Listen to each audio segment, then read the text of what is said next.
For hundreds of years before Supreme Chancellor Palpatine brought in his Red Guard, the Senate Guard kept safe the corridors of power on Coruscant, capital of the Republic.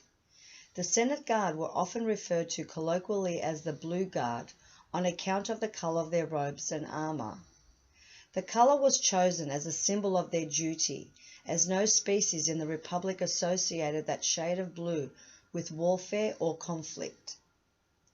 Though they wore armour other than signature helmets, it was hidden beneath a heavy, rather impractical full-length robe. It had slits down each side so that the guard could hold a ceremonial rifle or pike, but otherwise their movement was rather restricted. The outfit was topped with a tall helmet that sat on the guard's shoulders, rising to a double plume on top. Depending on circumstances, the helmet could have a full-face visor, but most often it was left open. The helmet made it impossible for the Senate Guard to turn their heads. The Senate Guard chose its members from the judicial forces and from the Coruscant Security Force, a law enforcement body with whom the Guard worked quite regularly. While both of these organisations acted as a proving grounds for the Senate Guard, they themselves were watched and their best people offered the chance to join the Senate Commandos. The Senate Guard was organised in a military manner. As such, there were the familiar military ranks and hierarchy.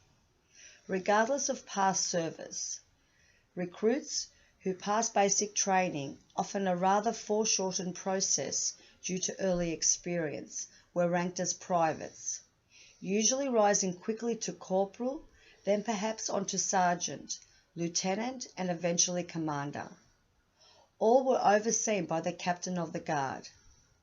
The entire organisation was overseen by a Senate committee, who were advised in turn by senior members of the Judiciary Senate Commandos, had the same rank system, and their commanders reported to the captain of the guard. The sleek helmet worn by the Senate Guard sat on their shoulders, offering full protection for their head and neck, though at some cost to their mobility. The deep blue of the helmet matched their robes. The distinctive was Coruscant, and in the greater galaxy beyond.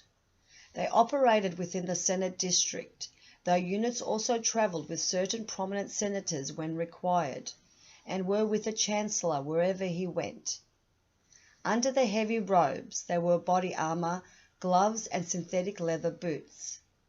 The Guard trained to overcome the limitations imposed by their uniforms, and were a fearsome fighting force when the occasion demanded. They stood guard individually at various points throughout the Galactic Senate, with squads protecting key areas and individuals. During the Clone Wars, the demands on them saw the Guard forced to abandon the full robes in favour of all combat armour based on that of the Senate Commandos. Sought after by weapons collectors across the galaxy, the ceremonial blaster rifle carried by the Senate Guard was far from merely decorative. Silver and black, it could fire a stun blast or even deliver a milder shock when used for crowd control. It could fire a lethal shot, but this was the last resort for the Guard.